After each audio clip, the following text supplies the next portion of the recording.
Y bien, estamos ahora con la candidata a la Municipalidad de Lima, Susana Villarán. Susana, buenas noches. ¿Cómo ¿Qué tal? estás, Jaime? ¿Cómo te va? Bueno, comencemos con el tema del este proceso por difamación agravada ejecutado por Jorge Mufarech contra ti. Finalmente no se llegó a leer la sentencia, había una movilización para impedir que haya una sentencia condenatoria. Todas las personas de alguna manera amedrentadas por este señor se han movilizado. Son bastantes, Y ¿ah? son Podríamos bastantes. llenar esto. Te agradezco en primer lugar el comentario y la solidaridad que expresaste. Sé que tú también eres víctima Así es, así es, así de es. este señor.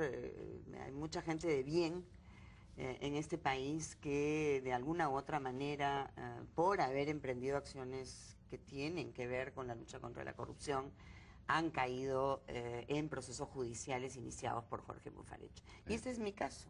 Me denuncia por difamación agravada por escribir en un blog un día antes de la acusación constitucional contra Fernando Rospigliosi por difamación agravada.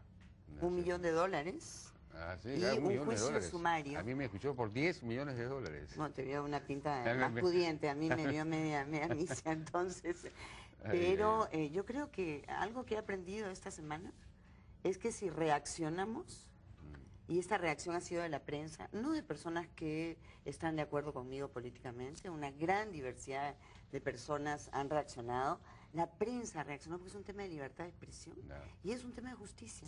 Y yo quiero de verdad agradecer porque hay personas, Mario Vargas Llosa, Salomón Lerner, Walter Albán, el propio Fernando, Carlos, personas, Alfredo Bryce, en fin, personas, algunas que no me conocen personalmente, pero que sí quieren que en nuestro país las personas podamos dirigirnos desde tu tribuna como periodista o desde mi blog también y criticar a quien es o ha sido funcionario público, someterlo al máximo escrutinio, porque esa es la libertad de expresión y no sufrir represalias por haberlo hecho. Entonces, aquí lo que se critica son las conductas públicas de este o de cualquier otra persona, ¿no?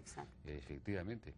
Bueno, y hablando de estos temas, la elección de Lima parece estar polarizándose en torno precisamente al eje corrupción-decencia, ¿no? Encarnado, de acuerdo como ha sido planteado el asunto por Lourdes Flores, en Lourdes Flores la decencia y en Alex Curi la corrupción. Ese es un poco el planteamiento que hay. En todo caso, Lourdes Curi parece ser, digamos, se estaría polarizando en torno a ellos la elección. Entonces, en esas circunstancias, en ese tablero, es difícil que un tercer candidato, digamos, pueda emerger con posibilidades de éxito. Esta polarización va en contra de sus intereses.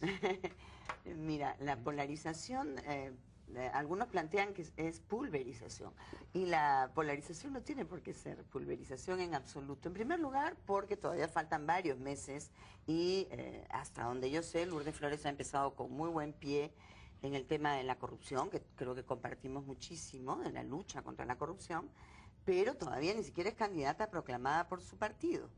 Entonces, hay que tener un poco de paciencia y saber que las elecciones en el Perú siempre son sorprendentes y que esta idea que he visto en algunos medios de comunicación cuando leen las encuestas, sí, Lourdes Curi, esta va a ser la fotografía del final, es la del principio, va a ser la del final, falso. Si no, le hubiesen dicho lo mismo a Paniagua, que empezó arriba y lamentablemente terminó abajo, o se lo hubiesen dicho a Ollanta, que empezó muy abajo, o a Fujimori. Entonces, y en muy poco tiempo. Entonces yo creo que hay bastante espacio y que hay sectores de Lima metropolitana, de las Limas, ¿no?, que no necesariamente se sienten representados en Lourdes o en Curi, porque ellos dos, si bien son muy distintos, y Lourdes es una mujer muy íntegra, sí representan sectores económicos similares en el país. Y entonces hay para el centro izquierda, para los sectores progresistas, para estos sectores emergentes y emprendedores que yo busco representar, un espacio y una representante que es Susana Villarán. ¿Y cómo va a ser para lograr la representación de esos sectores, que ya no son los sectores populares de izquierda tradicionales, que son los sectores, digamos, esos son los sectores laborales, los sectores gremiales? Esa ha sido la izquierda tradicional, ¿no? Pero si hablamos de los sectores informales, emprendedores, esos más bien han votado por la derecha, ¿no? Porque son empresarios, Pero son liberales, en el fondo son exactamente. profundamente liberales y odian al Estado. No, no odian al Estado. Reclaman que el Estado les garantice una licencia de funcionamiento que realmente salga rápido. Odian al Estado porque reclaman les traba, que ¿no? les dé seguridad, y en eso yo soy una experta. O sea, Curi no ha podido resolver el problema de seguridad de su región, es una de las más altas en el Callao, con toda la plata que tiene, pero yo sí he trabajado en eso, y he trabajado seriamente.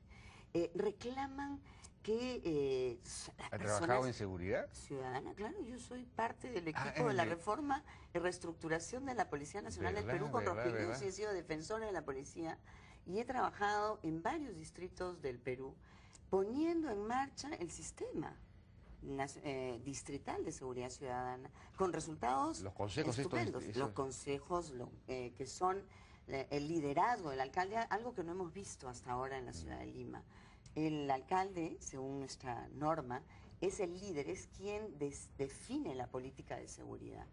Y la policía, que necesitamos que sea tener una policía metropolitana, con el Poder Judicial, Ministerio Público, Educación, Salud, los vecinos organizados y los alcaldes distritales forman este Consejo Metropolitano, y se hace un trabajo que es muy importante, que es mirar este mapa del delito, que es un mapa que cambia, ¿no es cierto? Claro. Y que tiene distintos grados, en algunos casos es rojo, y en otros es naranja, y en otros es menos.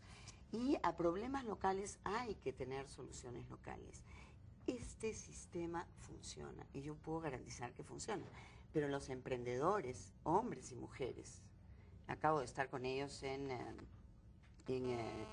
un gran centro comercial que hay en este momento en Villa El Salvador, la mayor parte son mujeres, tienen muchos sobrecostos por seguridad. No. Es decir, no odian al Estado. Están embroncados porque el Estado no les cumple. Claro. Y es ese Estado trabas, pero el que tiene que ser más activo, y entonces no los podemos dejar librados a su suerte. O sea, el capitalismo salvaje no ha funcionado ni con las combis, ni con los autoempleados, porque no les gusta que se llamen informales. Bueno, las combis llegan a todas partes, recogen a todo el mundo en todos los sectores. Los taxis... Se matan unos a otros. Tenemos 210.000 taxis para 90.000 clientes. Por Dios, Jaime, tenemos que ordenarnos y concertar. Pero tiene que ser hecho bien, porque como decía Quina Malpartida, ella no conoce mejor sistema de transporte del mundo que el de Lima, porque uno se para en cualquier sitio y inmediatamente aparece un taxi o aparece una combi o una, ¿no? Y lo dejan uno en la puerta y uno, claro, aquí no hay paraderos, no hay nada, efectivamente, pero la gente está muy bien servida. Se demora mucho, pero está bien servida.